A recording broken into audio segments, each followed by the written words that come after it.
हाय, मैं रमन आपका वेलकम करती हूँ आपके अपने चैनल नॉलेज मार्केट में। तो आज हम बात करने वाले हैं कनाडा के बारे में। तो ऐसा नहीं है आज मैं कनाडा के वीज़ा या रिसेशन या डॉक्यूमेंट्स ऐसी कुछ बात नहीं करने वाली।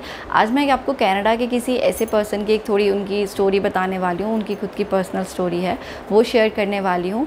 तो ये भी मैं इसलिए कर रही हूँ क्योंकि बहुत सारे लोग जो अभी कनाडा जा रहे हैं, जो तो वहाँ रह रहे हैं पहले से ही है ना, उनको कोई फ़र्क नहीं पड़ता उनकी इस वीडियो से या उनको जो भी, बट जो लोग अभी जा रहे हैं, जाने वाले हैं, उनके लिए ये वीडियो बहुत मायने रखता है। तो जिन्होंने मेरे चैनल को अभी तक सब्सक्राइब नहीं किया, मेरे चैनल को सब्सक्राइब कर दीजिए और ये वीडियो एंड तक ज़रूर देखें, जिससे आपको थोड़ा बहुत आइडिया हो जाए कि अगर आप कनाडा जा रहे हो तो आपको क्या क्या चीज़ें फेस करनी पड़ सकती हैं। तो जिसकी बात आज हम आपके साथ शेयर करने वाले हैं, वो पर्सन अभी तो फ़िलहाल कनाडा से वापस आ चुके हैं, बट उन्होंने ही बताया उनके साथ वहाँ पे क्या क्या चीज़ें हुई, उनको क्या क्या फेस करनी पड़ी प्रॉब्लम।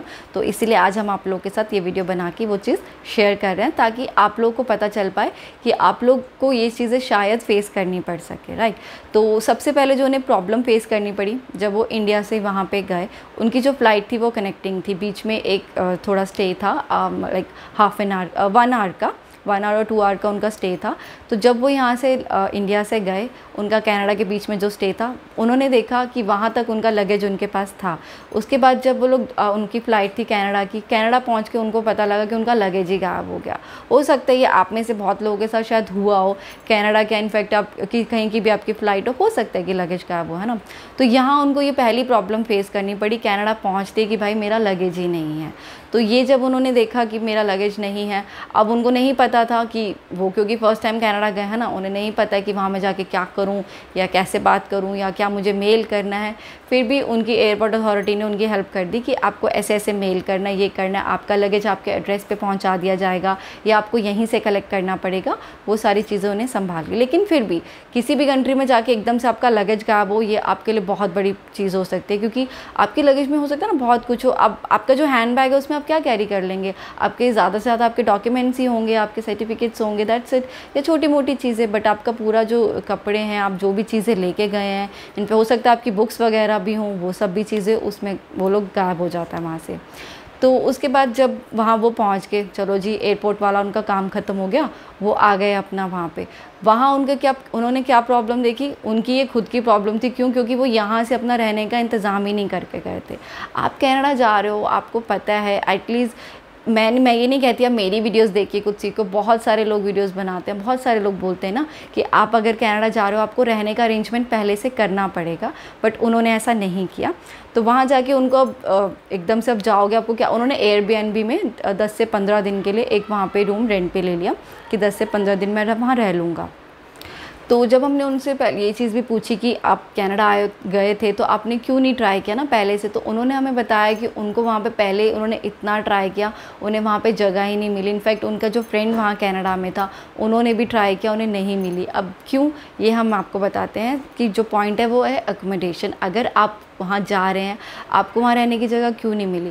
अगर 2021 की बात करते ना, तो वहाँ पे बहुत सारी जगह थी, टोरंटो ले लो, विंडसर ले लो, है ना, वहाँ पे जो कि इंडियन ज़्यादातर इन्हीं जगहों पे जाते हैं, तो वहाँ पे जगह उस टाइम पे थी। लेकिन अब की बात करें तो आईटी वगैरह में, सॉफ्टवेयर में इतने वहाँ पे स्टूडेंट्स भर गए हैं ना, इतने लोग आ गए हैं कि वहाँ पर आपको जगह मिली ही नहीं रही है। तो और क्या वहाँ पर होता है कि अब वहाँ की कंपनीज़ ने क्या कर दिया ना, आपको वर्क फ्रॉम होम दे दिया है। आपको वीक में सिर्फ एक बार ऑफिस आना है, वो भी आप अपनी कार रेंट पे हायर करके आप ऑफिस चले जाते हो, बाकी दिन आपको वर्क फ्रॉम होम करना है। तो ऐसी सिचुएशन में क्या होता है, जब आपकी ऑफिस, तो मान लो आपका विंडसर में आप रहते तो टोरंटो में हो ना, आप टोरंटो से खाली ही नहीं करोगे, क्योंकि आपको तो पता है आपको सिर्फ एक ही दिन के लिए ऑफिस जाना है, वो तो हम यहाँ से कार लेंगे रेंट पे या जैसे भी हम चले जाएंगे। तो इसीलिए टोरंटो पूरा भर चुका है। क्यों? क्योंकि विंडसर में जॉब करते हैं, रहते टोरंटो में है, पुराने स्टूडेंट्स ही खाली नहीं करेंगे तो नए स्टूडेंट्स को वहाँ पर जगह कैसे मिलेगी। पुराने स्टूडेंट्स कंटिन्यू वहाँ पर रह ही जा रहे हैं, जगह चेंज ही नहीं कर रहे हैं। और मैक्सिमम क्या होता है, आईटी और सॉफ्टवेयर जो भी इनका है, उसमें आप लोगों को वर्क फ्रॉम होम ही दे देते हैं। आप विंडसर में कर रहे हैं, आप या किसी और उसमें भी कर रहे हैं ना, तो वहाँ की कंपनीज बोलती हैं आप जहाँ हैं वहीं से वर्क फ्रॉम होम कर लो, सिर्फ वीक में एक बार ऑफिस आ जाओ। तो आप लोग ही खाली नहीं करोगे तो इन्हें स्टूडेंट्स को जगह ही नहीं मिल रही थी। तो सबसे बड़ी प्रॉब्लम उसको ये भी फेस करनी पड़ी कि मुझे वहाँ जाके जगह ही नहीं मिल पा रही थी, उसे वहाँ पर एयरबीएनबी पे रूम लेके 10 से 15 दिन के लिए रहना पड़ा। तो जब 10-15 दिन वो एयरबीएनबी में रहा, उसके बाद भी उसने ट्राई किया ना कि मुझे रूम मिल जाए, मुझे कोई बेसमेंट मिल जाए, कहीं एक छोटा सा कमरा मिल जाए कि मैं रह पाऊँ, क्योंकि वो जो एयरबीएनबी है आप सबको पता है कि वो बहुत एक्सपेंसिव पड़ता है कनाडा में, है ना। और कहीं ऐसी जगह पे रहना, आप खुद से ही रहेंगे, आप खुद कुक कर सकते हैं, खुद रह सकते हैं, तो थोड़ा पता है आपको डिफरेंस होते हैं, है ना। तो उसमें फिर उसके बाद क्या हुआ, चलो जैसे तैसे उनके वहाँ पे जो कनाडा में फ्रेंड्स थे उन्होंने उन्हें कहीं पे रूम दिलाया। तो क्या था कि उस रूम में पहले से ही 5 लड़के रह रहे थे और जो 6 लड़के थे वो ये वहाँ जाके रहने लगे। तो आप सोच सकते हो उन्हें कितनी बड़ी वहाँ भी प्रॉब्लम फेस करनी पड़ी होगी। एक छोटे से रूम में 6 लड़के वहाँ एक साथ रह रहे हैं, ठीक है। तो ये थी उनकी, मैंने आपको एयरपोर्ट की और उनकी जो एकोमोडेशन की थी, उनको जो उसमें प्रॉब्लम आई, ये मैंने आपको वो बताया। थर्ड आते हैं उनका कॉलेज। चलो जी, जैसे तैसे उन्होंने अपना रहने का अरेंजमेंट कर लिया। उसके बाद जब अपने कॉलेज गए, कॉलेज जाके उन्हें क्या फेस करना पड़ा, जाहिर सी बात है कॉलेज है तो ऐसा नहीं है कि इंडियन स्टूडेंट्स ही भरे होंगे, है ना। सारे डिफरेंट कंट्री से स्टूडेंट्स आए थे और वो सारे रह रहे हैं, डिफरेंट लैंग्वेज थी उन स्टूडेंट्स की, कोई ऐसा। और इंडियंस का अगर देखा जाए तो मेजॉरिटी नहीं थी उस वाले कॉलेज में, मैक्सिमम वहाँ के बाहर के थे। आप बहुत सारे कॉलेज थे, है ना। आप जमाइका ले लो, आप अफ्रीका ले लो, यहाँ के स्टूडेंट्स भी वहाँ पे थे। तो उनको जो स्टूडेंट थे जो यहाँ से मैंने बताया गए थे, जो वापस आ गए, वो गुजराती थे, ठीक है। तो उनको वहाँ ये चीज़ फेस करनी पड़ी और वो थोड़ा शाय टाइप थे। उनके इतनी जल्दी फ्रेंड्स उनको नहीं बना पा रहे थे, वो बात नहीं कर पा रहे थे। तो उनको क्या हो रहा था कि वो थोड़े दिन कॉलेज जाते रहे, उन्होंने सोचा कि हो सकता है मेरे फ्रेंड्स बन जाए, मैं यहाँ पे ओपन हो जाऊँ। बट ऐसा नहीं है, आप कहीं जाके आपको खुद से पहल करनी पड़ेगी। मैं कहती हूँ वहाँ क्या, अगर आप इंडिया में भी पढ़ते हो ना, मैं भी अगर कॉलेज गई थी तो मुझे पता है वहाँ पे सब बोलते हिंदी ही हैं, बट मुझे फिर भी उनको ट्राई करना पड़ा ना कि मैं उनसे जाके बात करूँ, थोड़ा ओपन होना पड़ता है। अगर आप शाय होकर एक जगह बैठ जाओगे कि यही मेरे से बात करना है, तो ऐसा नहीं होगा। वो क्या थे, वो थोड़ा शाय टाइप थे, उनको किसी से बात करने का नहीं हुआ। फिर ऐसे सिचुएशन में क्या, तो जो दूसरे स्टूडेंट थे उन्होंने भी उनसे बात नहीं करी, वो अपने में थे, उनका अपना सब फ्रेंड सर्कल था। तो यहाँ भी उनको ये चीज़ फेस करनी पड़ी कि भाई मैं तो कॉलेज जाता हूँ, मेरे से तो कॉलेज में भी कोई बात नहीं करना पसंद करता या कर ही नहीं रहा, या क्योंकि वो अपने कंफर्ट जोन में थे, वो उस कंफर्ट जोन से बाहर आके उन्होंने दोस्ती करना सोचा ही नहीं। तो ये भी उनकी एक थर्ड प्रॉब्लम थी जो उन्हें फेस करनी पड़ी वहाँ पे। तो जैसे तैसे वो अपना कॉलेज भी कंटिन्यू कर पा रहे थे। उसके बाद उनकी जो फोर्थ प्रॉब्लम उन्हें फेस करनी पड़ी थी वो है पार्ट टाइम जॉब। आप सब लोग को पता है पहले पार्ट टाइम जॉब आपको वीक में सिर्फ 20 आवर्स दिए जाते थे काम करने के लिए, बट अब गवर्नमेंट ने वहाँ का ये रूल चेंज कर दिया। अब आप अनलिमिटेड आवर्स हैं, आप जॉब आपको पार्ट टाइम आप कर सकते हैं। ऐसा नहीं है सिर्फ आपको 20 आवर्स करने हैं, आप 30 आवर्स करो, 40 आवर्स करो, जितनी आप कर सकते हो, आपकी बॉडी अलाउ करती है, आप कंफर्ट है, आप कर सकते हैं ना। तो उस सिचुएशन में क्या हुआ कि जब पहला पर्सन जो वहाँ पे जॉब कर रहा है जिस भी स्टोर में, वो सोच रहा है कि मैं 20 घंटे नहीं, मैं तो 40 घंटे करूँ। वही अगर 40 घंटे बाद आएगा तो दूसरे बंदे को वहाँ पे टाइम ही कहाँ मिलेगा जॉब करने के लिए, है ना। वो अब वीक में अगर आपके 7 दिन है, 7 दिन में से 4 दिन तो वही बंदा काम करने लग गया कि मैं ही काम कर लेता हूँ, तो आपके पास 3 दिन बचे, है ना। अब 3 दिन आप कर पा रहे हो, उसके बाद बीच में कोई और आ गया। अब आपको पता है कि कनाडा इतने स्टूडेंट्स जा रहे हैं ना अपनी स्टडी के लिए, और जब कोई स्टडी के लिए जाता है ऑब्वियस है वो पार्ट टाइम जॉब ही ढूंढता है, पार्ट टाइम जॉब ही करता है। तो जैसे कि मैंने बताया वो पार्ट टाइम जो स्टूडेंट्स होते हैं वैसे वो पार्ट टाइम, क्योंकि फुल टाइम तो वो कर नहीं सकते, उन्हें कॉलेज भी अटेंड करना होता है, तो वो अपनी पार्ट टाइम जॉब ढूंढते हैं। पार्ट टाइम जॉब में आप 20 आवर्स से ज़्यादा आपको अनलिमिटेड आवर्स हैं, तो जो जिसका पहले लग गया, मौका लग गया, वो अपनी जॉब करता रहता है। उसका जब मन होता है, जब उसकी बॉडी थकती है, वो खुद थकता है, तब वो उस काम से बाहर आता है, वो किसी और को चांस देता है।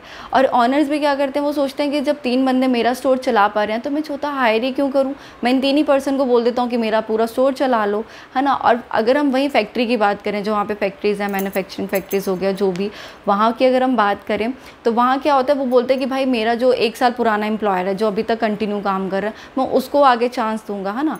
क्योंकि हर कोई ये सोचता है ना कि अगर आज इंडिया की किसी भी कंट्री में जो भी अगर कोई एक ऑफिस चला रहा है, वो सोचता है मैं अपने पुराने एम्प्लॉयज़ को चांस दूँ और आगे जाने का, मैं नए स्टूडेंट्स हायर नहीं करूँगा, है ना। तो ये सारी चीज़ें होती है। तो यहाँ उसको ये वाली प्रॉब्लम भी फेस करनी पड़ी कि उसको पार्ट टाइम जॉब भी नहीं मिली। अब सोचो उस बंदे पे कितना वो हो रहा होगा ना कि पहले आके उसका लगेज गायब हो गया, फिर उसको अकोमोडेशन की प्रॉब्लम आई कि उसको जगह नहीं मिली, उसके बाद जैसे तैसे उसे जगह मिली तो उसका कॉलेज में वो कंफर्ट नहीं हो पाया, उसके कॉलेज में फ्रेंड्स नहीं बने। चलो कॉलेज भी कर रहा है तो उसको पार्ट टाइम जॉब भी नहीं मिली। अब 4 से 5 महीने वो बंदा इतना स्ट्रगल कर रहा है कि मुझे कुछ भी नहीं मिल पा रहा है, मैं कैसे करूं। तो आप सोच सकते हो उस बंदे की सिचुएशन कितनी बुरी हो चुकी हो गई जो उसको वापस भी आना पड़ गया। तो अब हम बात करते हैं कि जो उसकी स्टार्टिंग कहाँ से हुई। ये सारी चीज़ें तो मैंने बता दी कि कनाडा पहुँच के उसको क्या क्या फेस करना पड़ा, बट जब वो इंडिया में था तो उसको यहाँ पे उसने क्या किया, उसने पहले किसी एजेंट को हायर कर लिया, जो कि बहुत सारे लोग मैक्सिमम यही करते हैं, एजेंट को हायर करना। एजेंट को हायर किया, एजेंट ने बोला ये वाला कोर्स ले ले, क्योंकि जो कोर्स तूने मुझे बोला है उसमें तो देखो एडमिशन थोड़ा लेट मिलेगा। अब इनको ये था कि मैं बस जल्दी से जल्दी कनाडा चले जाऊँ, उसके बाद मैं वहाँ जाके कुछ भी कर लूँगा। बहुत से लोगों को, स्टूडेंट्स को लगता है कि बस हमें कनाडा भेज दो, हम वहाँ जाके देख लेंगे। ऐसा नहीं है, आपको यहीं से जाते टाइम ही अपनी आगे की सारी प्रिपरेशन करके जानी पड़ेगी। आप जो भी कोर्स ले रहे हो, मैंने आपको हमेशा बताया, एजेंट आपको कोई भी कोर्स अगर सजेस्ट कर रहा है, एटलीस्ट आप एक बार वो कोर्स देखें कौन से हैं। आप कहीं नहीं देख सकते तो कॉलेज के पोर्टल पे जाएं, उनकी साइट पे जाके वो सारे जो भी कोर्स डालेंगे ना, उसमें वो सारे सब्जेक्ट आ जाएंगे कि ये सब्जेक्ट इस कोर्स में। आप देखिए वो आपके नेचर से रिलेवेंट करता है कि नहीं करता, आप पढ़ सकते हैं कि नहीं पढ़ सकते हैं, या उसमें क्या स्कोप है, क्या फ्यूचर है, या आपका इंटरेस्ट है कि नहीं है, सबसे बड़ी बात है ना। तो ही आप उसके बाद वो कोर्स लें। ऐसा नहीं है एजेंट ने बोला ये कोर्स ले लो बहुत अच्छा है, आपने कोर्स लेके आप चले जाओ, ऐसा नहीं है। तो अगर देखा जाए तो उन्होंने वहाँ जाके क्या किया, उन्होंने टाइम वेस्ट किया, अपना फ्यूचर ख़राब कर लिया थोड़ा सा, तो कि भी कनाडा जाके भी पढ़ नहीं पाया, वापस आना पड़ा, उनकी फ़ीस ख़राब हुई। चलो नेक्स्ट ईयर की फ़ीस तो रिफंडेबल है, उनको वापस आ जाएगी, है ना। बट इस साल तो वो वहाँ पे 4 to 5 मंथ्स रह के आए, तो 4 to 5 मंथ्स की तो उन्हें फ़ीस अब रिफंडेबल नहीं है ना, वो भी वेस्ट हुआ, उनका टाइम वेस्ट हुआ।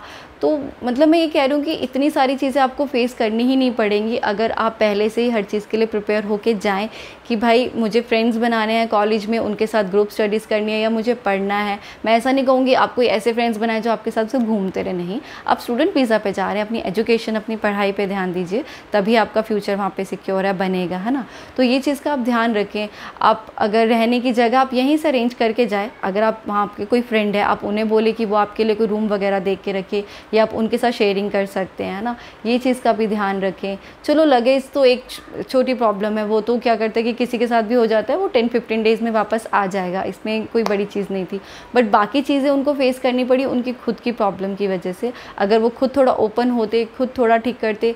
पार्ट टाइम जॉब की भी देखा जाए तो मैंने बताया वहाँ पर पार्ट टाइम जॉब है ही नहीं, क्योंकि 20 आवर्स से अनलिमिटेड आवर्स कर दिए, तो बहुत लोगों ने वहाँ पे बहुत ये सब कर रखा है। तो ये सारी चीज़ों का आपको थोड़ा ध्यान रखना है। जो पहले कनाडा में रह रहे हैं उनके लिए कुछ नहीं है, बट जो नए स्टूडेंट्स कनाडा अब जा रहे हैं उनको ये सारी प्रॉब्लम फेस करनी पड़ सकती है। तो मेक श्योर कि आप पहले से अपना प्रिपेयर होके जाएं।